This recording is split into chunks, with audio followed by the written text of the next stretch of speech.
Welcome जय Hind defence aspirants. हाल ही में मिर्जापुर की सानिया मिर्जा से तो आप सब लोग रूबरू हो ही चुके हैं। आइए अब मिर्जापुर की सानिया मिर्जा के बाद बारी है अयोध्या से आदित्य मौर्य की। आदित्य ने हाल ही में NDA 150 एंट्री के लिए अपना SSB रिकमेंडेशन प्राप्त किया है 2 AFSB मैसूर से। आइए आज हम बात करते हैं आदित्य से और जानते हैं उनकी सक्सेस स्ट्रैटेजी और कैसे उन्होंने NDA एग्जामिनेशन को अपने सेकंड अटेम्प्ट में क्वालिफाई किया। हम उनसे ये भी जानेंगे रिटन एग्जाम में 500 प्लस मार्क्स की उनकी स्ट्रैटेजी क्या रही। इसके अलावा मैं आपको बताना चाहती हूँ कि आदित्य भी UP board Hindi medium background से हैं। तो आज का आपका जो ये टॉक शो होने वाला है ये बेहद ही ज्यादा इंटरेस्टिंग होने वाला है, क्योंकि आप एक ऐसी पर्सनालिटी से मिल रहे हैं जो कि एक सिविलियन बैकग्राउंड से है, यूपी बोर्ड हिंदी मीडियम से है, NDA एस्पिरेंट था जिसने सेकंड अटेम्प्ट में NDA एग्जाम को क्वालिफाई किया और साथ ही साथ में 500 प्लस मार्क्स की रिटन स्ट्रैटेजी भी आपसे आज शेयर होने वाली है, जो आपके अपकमिंग NDA 2023 एग्जाम के लिए आपको बहुत ही ज्यादा फ्रूटफुल प्रूफ करेगी। Let's begin the video. First of all Aditya, a very warm welcome to this wonderful talk show. Thank you. So Aditya, कैसा लग रहा है सबसे पहले मुझे बताइए रिकमेंडेशन प्राप्त करके, और घर में कैसा माहौल है, फादर और मदर कैसे हैं इस समय? मैम रिकमेंडेशन प्राप्त करने के बाद मैम वो वर्ड्स में नहीं हो सकता है, उसका जो खुशी है उसको हम वर्ड्स में नहीं कह सकते हैं, क्योंकि मैम एक बार रिपीटर भी हूँ मैंने सेकेंड अटेम्प्ट में क्वालिफाई किया है। इसलिए जो मेहनत लगी और जो मतलब सबकी मेहनत थी, मेरे पेरेंट्स की, मेरे सर्स की, CC सर्स की, और मैं मतलब उस सब ओवरऑल के इफेक्ट मतलब ओवरऑल जो रिजल्ट था उससे मैं रिकमेंड हुआ, तो ये बहुत अच्छा था। और मेरे मतलब जो समाज में मेरी मतलब वो थी वैल्यू थी, वो थोड़ा मतलब जो पहले थी उससे अब चेंज हो गई है। Amazingly answered. सो आदित्य, जैसे कि पिताजी आपके सिविलियन बैकग्राउंड से हैं, इंडियन रेलवेज में इनके पिताजी लोको पायलट है, और उसी के तहत आप UP board Hindi medium background के स्टूडेंट रहे हैं। तो सिविलियन बैकग्राउंड का होना और यूपी बोर्ड हिंदी मीडियम का होना क्या आपके लिए एक ड्रॉबैक रहा, और आप कैसे मानते हैं कि being from the Hindi medium background आपको क्या एफर्ट्स करने पड़े SSB रिकमेंडेशन को प्राप्त करने में? क्योंकि अक्सर जो स्टूडेंट्स हैं उनका मानना ये रहता है कि हिंदी मीडियम जो है हम सभी के लिए एक ड्रॉबैक प्रूफ करेगा। So how you have made this, और इस जो एक मिथ है इसको कैसे आपने ब्रेक किया है, मैं इस पे आपसे जानना चाहती हूँ। मैं बात करूँगा हिंदी मीडियम की, तो ये कोई बैरियर नहीं है, बस एक मिथ है कि हिंदी मीडियम होता है कुछ। अगर मतलब बहुत ज़्यादा रोल इंग्लिश का तो नहीं रहता है SSB में। मेन रोल मैम जो SSB में रहता है वो अगर मैं देखूँ तो PPDT के समय, इंटरव्यू में इंटरव्यूइंग ऑफिसर से इंटरेक्शंस के समय, और GDGP में मैम रहता है। लेकिन हम सब इसको हाइप बनाते हैं। लेकिन मैं जब यहाँ आया तो मुझे उतनी इंग्लिश तो आती नहीं थी। फर्स्ट PPDT नरेशन अगर किसी ने यहाँ मेरा वीडियो देखा हो तो बहुत बेकार था, बहुत पुअर था। लेकिन फिर सर से मैंने बात की पर्सनली, तो सर ने बताया कि language is not a barrier and you can improve it by reading the newspapers and hearing the English news. तो मैंने वहाँ से स्टार्ट किया, और मैं सच बोल रहा हूँ कि 1-2 महीने में मैंने जो इम्प्रूवमेंट अपने अंदर पाया वो बहुत अच्छा था, और मैं फिर अपने व्यूज़ को जो था वो बहुत अच्छे से रिप्रेजेंट कर पा रहा था। और मैंने यहाँ पर 2-3 इंटरव्यू भी दिए, जिससे मेरा जो ओवरऑल परफॉर्मेंस था इंटरव्यू के और PPDT का जो यहाँ से जाते जाते PPDT का वो बहुत अच्छा हो गया था। तो इस प्रकार मैंने अपनी इंग्लिश से बहुत अच्छी कर ली थी उस जाते जाते थे। बहुत बढ़िया। तो देखा, और बहुत ज्यादा बड़ा बैरियर नहीं है ये। अच्छा, तो देखा आपने, स्वयं रिकमेंडेड हिंदी मीडियम बैकग्राउंड का जो कैंडिडेट है वो आपको ये बता रहा है कि ये बैरियर नहीं है, ये सिर्फ एक मिथ है। And yes, this is true. और इसके बारे में अगर आपको और भी थोड़ी सी ज्यादा जानकारी चाहिए तो डिस्क्रिप्शन बॉक्स में मैंने हाल ही में एक वीडियो बनाया था, उसका लिंक मिल जाएगा, आप उसे जरूर वॉच कर लीजिएगा। इसके अलावा आइए अब आदित्य से पूछते हैं 2 AFSB मैसूर का सफर। वहां पे आपके जितने भी टास्क थे, चाहे OIR की बात करूं मैं, PPNDT की बात करूं, psychology, personal interview, GTO conference, आपको कैसा लगा उन्हें अटेम्प्ट करके? एंड जो सेंचुरियन डिफेंस एकेडमी में आपको ट्रेनिंग दी गई थी, जो एक्सपोजर आपने यहाँ पाया, आपको कितनी सिमिलैरिटी लगी और कितनी आसानी रियलिटी भी SSB बोर्ड में लगी अपने टास्क को अटेम्प्ट करने के लिए, मुझे ये बताइएगा। और जेन्युइन रिव्यू चाहती हूँ आपसे, ताकि जितने भी देश भर के SSB एस्पिरेंट्स हैं वो बात समझ पाए और उस पर अमल कर पाए। तो मैम मेरा जो 2 AFSB मैसूर का सफ़र था वो 2 जनवरी को मेरी रिपोर्टिंग थी। तो हम सबको सुबह 6 AM पे रिपोर्ट करना था, और हम सब यहाँ से मतलब ट्रेन से बाई ट्रेन हम सब गए थे और हम सब वहाँ पर जैसे हम सब मेन वहाँ पर रिपोर्ट करते हैं, हमारे फ्रेंड्स अपने आप बनने ही चालू हो जाते हैं। तो वहाँ पर हम सब की 109 कैंडिडेट्स की रिपोर्टिंग थी।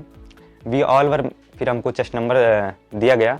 चेस्ट नंबर देने के बाद हम सबको ले गया, फिर ब्रीफ किया गया कि कैसे कैसे सारे टास्क होंगे।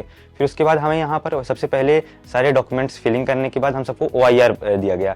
तो OIR मैंने यहाँ पर सॉल्व भी किया था, यहाँ कोचिंग में, सेंचुरियन डिफेंस एकेडमी में। तो वहाँ का OIR इससे बहुत ईजी था। यहाँ मतलब उससे थोड़ा हाई लेवल ही रहता है, वहाँ पर मतलब बहुत कम समय में हल हो जाता है वो। और वहाँ पर मेरा OIR 1 ही था और फिर मेरा OIR तो बहुत अच्छा गया। OIR के बाद हम सबको पिक्चर के लिए बुलाया जाता है। पिक्चर के लिए बुलाने के बाद हम सबको एक PPDT में एक पिक्चर दिखाई जाती है। PPDT में पिक्चर में मतलब बहुत सिंपल स्टोरी बनानी रहती है, जैसे सर ने बताया था कि मतलब बहुत हीरो सुपर हीरो नहीं दिखाना, इसको बहुत सिंपल स्टोरी बनानी है। तो मैंने बहुत सिंपल स्टोरी बनाई थी। उसको अपने हीरो को सिंपल एक मतलब वो पुलिस का उसने ड्रेस गेटअप था, तो मैंने उसको पुलिस ही बना दिया था। फिर उसको क्या कहता है पीस मेंटेन करने में उसको दिखाया था, कैसे उसने रेगुलेशंस फॉलो कराए और ऑल द थिंग्स। फिर उसके बाद हम सबका ये हुआ। फिर उसके बाद हम सब जैसे नीचे आने लगे तो सर ने बताया था कि जब PPDT के स्टोरी राइटिंग के समय और उसके बाद आप जो समय मिलता है उसमें आप अपनी स्टोरी 3 से 4 बार रिवाइज कर लें। उस रिवाइज से आपकी जो फ्लुएंसी रहेगी उस समय आप स्टक ऑफ कहीं नहीं होंगे। तो यही मैंने स्ट्रेटजी फॉलो की। मैंने उसको 3 से 4 बार रिवीजन कर लिया। उसको रिवीजन करने से मैम जो फ्लुएंसी थी वो अच्छी हो गई। और मैं जैसे ही मुझे मौका मिला मेरा इंडिविजुअल नरेशन का, तो मैं 1 मिनट में नरेशन का समय मिलता है, मैंने 50 सेकंड्स में नरेशन उसको कंप्लीट भी कर लिया। उसके बाद सर ने बताया था कि GD में अपने वैल्यूएबल पॉइंट्स देने हैं, जब भी बोलना है वैल्यूएबल बोलना है, लॉजिकल बोलना है, फालतू का नहीं बोलना। तो इसको मैंने फॉलो किया और मैंने शायद मुश्किल से 3 या 4 ही पॉइंट दिए होंगे। तो 3 ही 4 पॉइंट से मेरा बहुत अच्छा हो गया, क्योंकि वैल्यूएबल पॉइंट्स लॉजिकल मिलते हैं। फिश मार्केट तो क्रिएट होती है ऑब्वियसली, बट उससे कोई मतलब मेन मैटर नहीं रहता है। मैंने जो भी था वैल्यूएबल पॉइंट्स अपने दे दिए थे। तो यहाँ तक तो ये पूरा स्क्रीनिंग का प्रोसेस कंप्लीट हो गया। फिर उसके बाद स्क्रीनिंग का रिजल्ट जैसे डिक्लेयर होता है तो हम सब खुश हो बूस्टअप हो ही जाता है कि मेरा चेस्ट नंबर आ गया। और उस समय भी मुझे मैं अच्छे से उस चीज को बयां कर सकती हूँ आपको कि वो जो धकधकी हो रही होती है उस समय, अब मेरा चेस्ट नंबर बोला जाएगा, क्योंकि वो एक पहला पड़ाव होता है। आप इतने कंटिन्यूस इतने महीनों की मेहनत रिटर्न क्रॉस करके एक सिलेक्शन सेंटर पे पहुंच रहे होते हैं, तो कहीं ना कहीं हर व्यक्ति उस समय भगवान को याद कर रहा होता है कि अब मैं अंदर चला जाऊं, बिकॉज यहाँ से ही तो मैं परफॉर्मेंस अपना एक्चुअल में दिखा पाऊंगा। सो फाइनली स्क्रीन इन हो जाते हैं, खुशी मना लेते हैं, बता देते हैं सबको भी स्क्रीन इन हो गया। नाउ व्हाट हैपेंस, आगे मुझे बताइए साइक टेस्ट में क्या आपको मिला और किस तरीके से चीजें रही आपकी। अब यहाँ के बाद न्यू जर्नी चालू हो जाती है। ये जर्नी जो होती है यहाँ के बाद की, ये स्क्रीनिंग से बहुत हट के रहती है। क्योंकि स्क्रीनिंग में तो बस वैसे ही था कि आपका इंट्रोडक्शन था। अब यहाँ से जो लिखना है वो पूरा मेन बॉडी पार्ट है। तो यहाँ से मैम हम सब एयरफोर्स SSB में थे, तो हम सबकी जो साइकोलॉजिकल टेस्ट था वो उसी दिन था, शाम को था। तो हम सबको शाम को मतलब बता दिया गया था, हम सबको 2 घंटा रेस्ट करने के लिए दिया गया। उसके बाद हम सब को रिपोर्टिंग बता दिया गया 6 PM को है। तो हम सब रिपोर्ट किए वहाँ पर हॉल में, हम सबको मतलब गाइडेंस दिया गया, फिर उसकी क्या क्या करना है, ब्रीफिंग दिया गया कैसे कैसे क्या क्या करना है। उसके बाद हम सबको वो बताया गया कि TAT होगा, फिर उसके बाद WAT, फिर SRT, फिर SD होगा। उसके बारे में ब्रीफ करने के बाद हम सबको जब हमें TIT मिला तो जो यहाँ की पिक्चर्स दिखाई गई थी डोजियर में उससे बहुत ज़्यादा टैली कर रही थी, क्योंकि यहाँ पर 2-3 डोजियर हो ही गए थे। तो डोजियर से मतलब वो पिक्चर रिलेट भी हो रहे थे। और सर ने जैसे बताया था कि अगर तुम्हें TAT में स्टोरी लिखनी हो तो उसको PIQ से रिलेट कर दो, PIQ से रिलेट कर दो, कहाँ OLQ दिखानी है, कहाँ कैसे करना है। उसको सर ने बताया था डायरेक्ट OLQ नहीं लिख देना है, कि अगर आपको कहीं कन्विंसिंग स्किल अच्छी है तो आप डायरेक्ट मत लिख दीजिए कन्विंसिंग स्किल, उससे अच्छा लिख दीजिए कि मैं अपनी बहन को पढ़ाता हूँ और वो समझ भी जाती है, क्यों मेरी कन्विंसिंग स्किल अच्छी है, उससे पता चल गया। तो यहाँ से मैंने TAT स्टोरीज जो थी 11 की 11 स्टोरीज अच्छी थी। 1 ब्लैंक हम सब सेल्फ प्रिपेयर करके जाते हैं, जो कि हम सबके PIQ से रिलेटेड होती है, उसको भी बहुत अच्छे से हो गया था। और उसके बाद आता है WAT में मेरा एक मीनिंग नहीं आ रही थी, बस बोल्डर की। वो मैंने बाद में जाना बहुत सरल होता है, बोल्डर डे स्कॉलर होता है, तो वो छूट गया, कोई बात नहीं। 59 मैंने कर ली थी। SRT में सर ने जैसा बताया था कि quality matters, quantity doesn't matters, तो मैंने क्वालिटी पर ज़्यादा फोकस किया। और मैं क्वालिटी के साथ साथ मैंने जैसे अपने इंग्लिश में लिखने की स्पीड भी अच्छी कर ली थी। तो मैंने 45 SRT करने के बाद 2 SRT याद कर ली थी। 2 SRT याद करने से जैसे वो बुकलेट सबमिट हो गई तो मुझे 2 याद थी, तो मैंने 2 और लिख दी, तो 45 + 2 47 हो गई मेरी SRT। और फिर इसमें जो अगर आप SD नेक्स्ट की बात करूं, SD अगर SD आप घर से प्रिपेयर करके ले जाते हैं तो बहुत ज़्यादा फायदा होता है। क्यों? क्योंकि जो एचडी को लिखने के बाद जो समय बचता है उसको आप अपने WAT में, SRT में दे सकते हैं, या TAT में कोई स्टोरी नहीं कंप्लीट हुई है तो उसको आप दे सकते हैं। तो मेरा जो ये एचडी था, एचडी मैं प्रिपेयर करके ले ही गया था पूरा। मैंने पहले खुद को एनालाइज किया, क्या है भी मेरे अंदर पॉइंट्स, वो जो पॉइंट्स थे फिर उसको लिखा, नोट डाउन किया, उसको OLQ से मिलाया, फिर मतलब ऑल थिंग्स किया, फिर उसको सर से एक बार दिखाया भी कि हाँ ये एचडी मेरी है, इसमें कुछ कमी है क्या, कैसे मैं कर सकता हूँ। जैसे वीकनेस में मैं कुछ ज़्यादा तो नहीं वीकनेस अपने आप पॉइंट्स को दिखा दे रहा हूँ कि वो नॉन टेनेबल हो। तो इसके बाद मैंने अपना एचडी भी कंप्लीट कर लिया। तो यहाँ तक मेरा साइकोलॉजिकल टेस्ट बहुत अच्छा गया था, और यहाँ पर जैसे मैंने साइकोलॉजिकल टेस्ट में डोजियर दे ही दिया था तो मुझे कॉन्फिडेंस था कि हाँ इट वाज क्वाइट गुड। आज आदित्य जो बता रहे हैं उनके एक्सपीरियंस से मैं ये तो कहूंगी कि इन्होंने पूरी बातों का अमल किया हुआ है जो शिशिर सर ने बताई है, क्योंकि लगभग सारी लाइंस जिस तरीके से अपने वर्ड्स को चूज कर रहे हैं और जितनी ये टिप्स दे रहे हैं आपको, मुझे लगता है ये बहुत ही ज्यादा कहीं ना कहीं बारीक चीजें हैं जो अक्सर स्टूडेंट्स अपनी प्रिपरेशन या फिर ओरिजिनली SSB इंटरव्यू के दौरान छोड़ देते हैं। तो यदि आप एक फर्स्ट टाइमर यानी कि फ्रेशर हैं या फिर आप रिपीटर हैं, मैं चाहूंगी अगर अभी तक आपने नहीं सुनी थी ढंग से बातें, प्लीज वीडियो को रिवाइंड करके एक बार जरूर दोबारा से सुन लीजिएगा जो टिप्स आदित्य दे रहे हैं। अब Aditya, let's move towards the personal interview. किन्होंने लिया और कैसा रहा, कितने ड्यूरेशन का था और क्या क्या क्वेश्चंस उसमें पूछे गए थे, एंड यहाँ से आपको कितना बेनिफिट हुआ, एज वेल एज मुझे GTO के बारे में भी ब्रीफ में बता दीजिए। अच्छा, I am starting from the interview 1। तो मैम इंटरव्यू तो बहुत सिंपल टास्क होता है, उसमें हम जस्ट उनसे इंटरेक्शन करना होता है फ्रेंडली वे में। तो ये बहुत कोई हाइप वाला टास्क नहीं है, तो इसको हम सब हाइप बना लेते हैं, और इसमें हम सबको बहुत नॉर्मल होना रहता है। वो भी जो इंटरव्यूइंग ऑफिसर रहते हैं वो भी बहुत फ्रेंडली आपसे मतलब बातचीत करेंगे। तो यहाँ पर हमें जाना रहता है बैठकर, फिर अपने पर्सनल जो भी है वो बात करना रहता है। तो ये मेनली जो भी होता है वो PIQ से रिलेटेड ही होता है कि, और मिलिट्री अवेयरनेस वो इतना नहीं जानना चाहते हैं, वो आपके बारे में जानना चाहते हैं कि क्या हम जो क्वालिटीज चाहते हैं ऑफिसर्स में वो है, अगर वो होगी तो आपको वो ले लेंगे, वो वहाँ पर सेलेक्ट करने के लिए हैं। तो बहुत अच्छे से वो भी मतलब प्यार से ही बात करते हैं। तो वही कि मैम पेरेंट्स की क्या क्वालिटीज़ आप उनसे सीखते हैं, आपके अंदर क्या क्वालिटीज़ हैं, आप स्ट्रेंथ्स क्या है, आपकी वीकनेसेस क्या है, आपने कैसे अपनी जो वीकनेसेस है उनको इम्प्रूव किया। जैसे मैंने बोला कि हाँ मैं पहले इंग्लिश उतना अच्छा नहीं था, तो मैंने कैसे उसको इम्प्रूव किया। मैंने इंग्लिश रीडिंग न्यूज़पेपर किया, उसके बाद मैंने हियरिंग न्यूज़ किया। तो उन्होंने कहा कि नहीं तुम्हारा तो क्लास 10th में 82 नंबर है इंग्लिश में। तो मैंने कहा सर क्लास 12th में 93 है और यूपी बोर्ड में इतना बहुत है। तो कहा हाँ ओके सही कह रहे हो तुम। तो वहाँ से उनको लगा कि हाँ ये सही कह रहा है। तो उससे भी, और मैं इंग्लिश में थोड़ा अच्छे से बात भी कर ले रहा था यूपी बोर्ड होने के बाद, और मुझे लगता है वो यूपी से थे भी, वो भी हिंदी बोल रहे थे।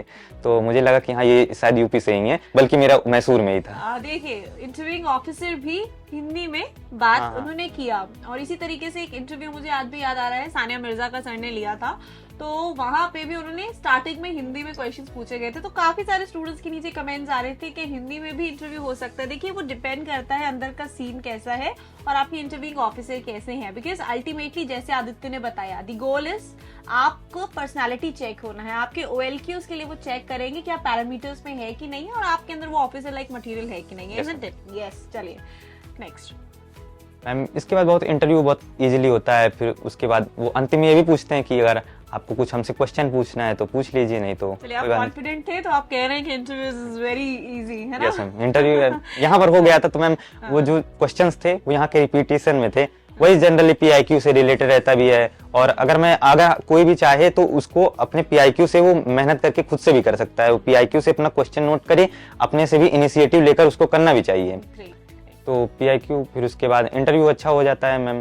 फिर उसके बाद इंटरव्यू हमारा सेकंड डे था, उसके बाद मैम GTO टास्क आता है। GTO में मैम सर ने जैसे बताया था कि कर्नल शर्मा सर ने बताया था कि क्या कहते हैं आगे के जो 4 टास्क होते हैं वो बहुत मेन इंपॉर्टेंट होते हैं, GD, GP, PGT, SGT, क्योंकि यही हम फर्स्ट टास्क में GTO के ऊपर वो जो इंप्रेशन दे देंगे वही लास्ट तक रहेगा, और उसी से हमारा CT कमांड टास्क वैसा ही मिलेगा, क्योंकि हम जैसा इंप्रेशन उसको फर्स्ट में दे देंगे वैसे ही तो हम सबको परसीव कर लेगा कि हाँ first impression is the last impression.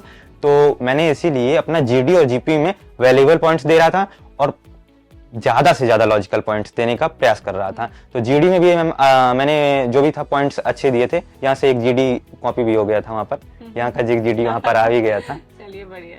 और GP ma'am GP very easy होता है बहुत। उसमें 4 प्रॉब्लम्स होती हैं। एक प्रॉब्लम मतलब जो बहुत हाई प्रायोरिटी वाली प्रॉब्लम्स होते हैं, प्रायोरिटी वाइज के उसको प्रॉब्लम्स को सॉल्व करना रहता है, मैं बहुत ईजी टास्क होता है उसको। जीपीयू के होने के बाद मैं पीजीटी होता है, पीजीटी में सर ने बताया था कि आप आगे रहिए, थोड़ा आगे रहने का प्रयास करिए। ये नहीं है किसी को आपको डोमिनेंस करना है, आगे रहेंगे तो आप अपने पॉइंट्स इजीली दे सकते हैं। अगर आप पीछे रहेंगे तो आप उतने अच्छे से पॉइंट्स दे नहीं सकते हैं। तो मैं आगे ही था इसलिए अब की बार, तो इस बार मैंने अपने पॉइंट्स दिए और ऐसे बोलिए कि जीटीओ सुन भी ले, ऐसे मतलब इतने धीमे में बोलिए कि जीटीओ सुन भी ना पाए, क्योंकि वो थोड़ी मतलब उसकी जो आपकी और आपकी दूरी होती है वो लगभग 10 मीटर रहती है, वो कहीं छांव में बैठा रहेगा, वो आपको सुनता रहेगा बस। तो इसलिए मैंने इन सभी पॉइंट्स का ध्यान दिया था और ग्रुप को कोऑर्डिनेशन भी मैं भी ले ही चल रहा था, वैल्यूएबल पॉइंट्स दे रहा था, तेज से बोल के दे रहा था वही। फिर उसके बाद जीटी हो जाता है, हाफ ग्रुप हाफ में डिवाइड हो जाता है, ये भी बहुत मैम अच्छा ही गया था। उसके बाद लेक्चरेट तो यहाँ पर मैम मटेरियल मिला था और इंडो पाक रिलेशंस से एक आ जाता है, तो मुझे मालूम था कि यहाँ एक रिलेशंस से आ जाएगा, एक सोशल टॉपिक आ जाएगा, एक मुझसे रिलेटेड आएगा, तो इसी प्रकार मैंने प्रिपेयर कर लिया था। और लेक्चरेट के बाद मुझे जो सीटी मिला था वो मेरा कठिन था औरों से कंपैरिजन में, तो मुझे पता चल गया कि हाँ कहीं ना कहीं जीटीओ चांसेस हैं। तो मैम यहाँ से मुझे पता चल गया कि हाँ कुछ चांसेस बन रहे हैं अब मेरे। मेरा आगे पीछे का 2 टास्क अच्छा गया है, ये भी अच्छा ही जा रहा है क्योंकि सीटी अच्छा ही मिला है। और सीटी में वो बस चेक करते हैं कि क्या मैंने सही चुना है, और बहुत कठिन देते हैं, कोई कोई नहीं भी कर पाता है तो उससे नहीं मतलब है, लेकिन मैंने कर भी लिया था तो सीटी अच्छा गया। उसके बाद एफजीटी होता है, फाइनल होता है, उसमें कुछ मतलब वो रहता नहीं है जीटीओ के पास चेक करने के लिए, वो आपको सब पूरी ओवरऑल रिपोर्ट उसकी बन चुकी रहती है जो भी रहता है, बस वो आपको बस एक लास्ट में फाइनली ग्रुप को एक बार फिर से अटैच करता है जो सब बिखर चुके रहते हैं। उसके बाद एफजीटी होता है, फिर उसके बाद कहता है ओके मतलब नाइस टू मीट यू, आपसे अच्छा इंटरेक्शन हुआ, अब आपको मतलब ये कैसी लगी जर्नी 5 डेज की, क्योंकि वही लास्ट होता है जीटीओ। फिर उसके बाद कहते हैं आप जा सकते हैं। फिर उसके बाद फाइनल डे मैम कॉन्फ्रेंस में डर लगता ही है मैम, हम सब तैयार हो जाते हैं, सुबह बैग बस्ता लेकर किनारे रख देते हैं पहले से पैकिंग शुरू हो जाती है कि आप अगर प्लस साइन मिल गया तो वी विल बी टेस्ट, तो जाना ही जाना है।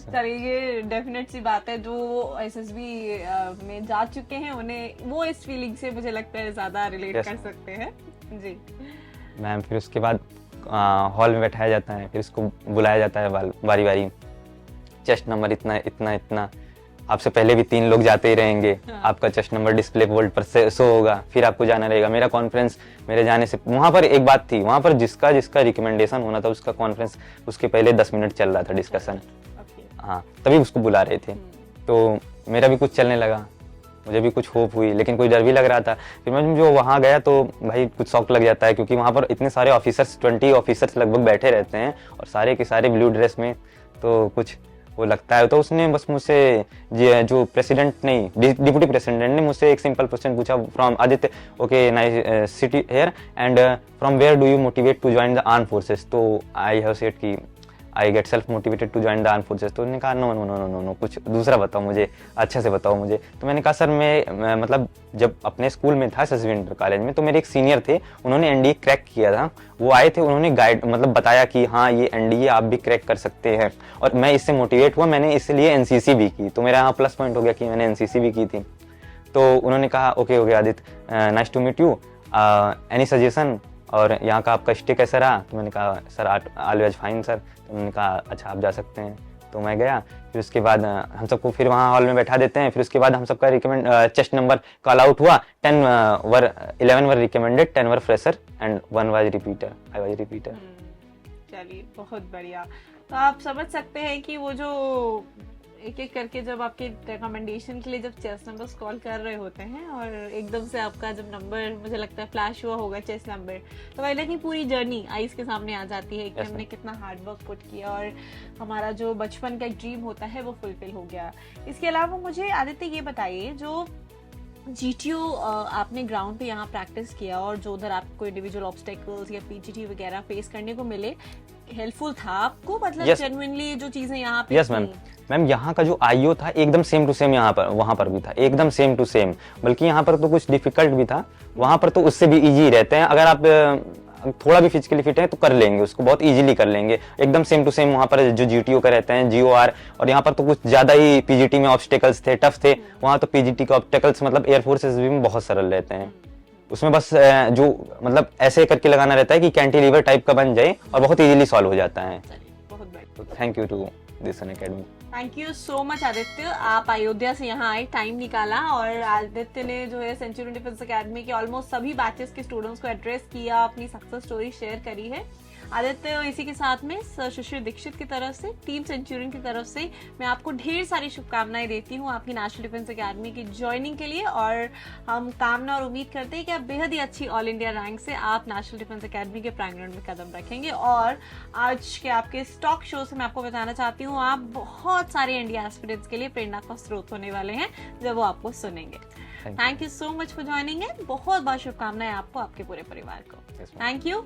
जय हिंद एस्पिरेंट्स। होप आज के स्टॉक शो से आप सभी मोटिवेट हो गए होंगे, और यदि आप भी आदित्य की तरह अपनी ड्रीम्स को फुलफिल करना चाहते हैं, अपने पेरेंट्स को अपने ऊपर नाज कराना चाहते हैं और देश भर के लिए प्रेरणा का स्रोत बनना चाहते हैं, आप कनेक्ट कर सकते हैं 9795977776 और अपनी फ्री काउंसलिंग लेकर अपने ड्रीम्स की तरफ अपना पहला कदम बढ़ा सकते हैं। धन्यवाद। जय हिंद।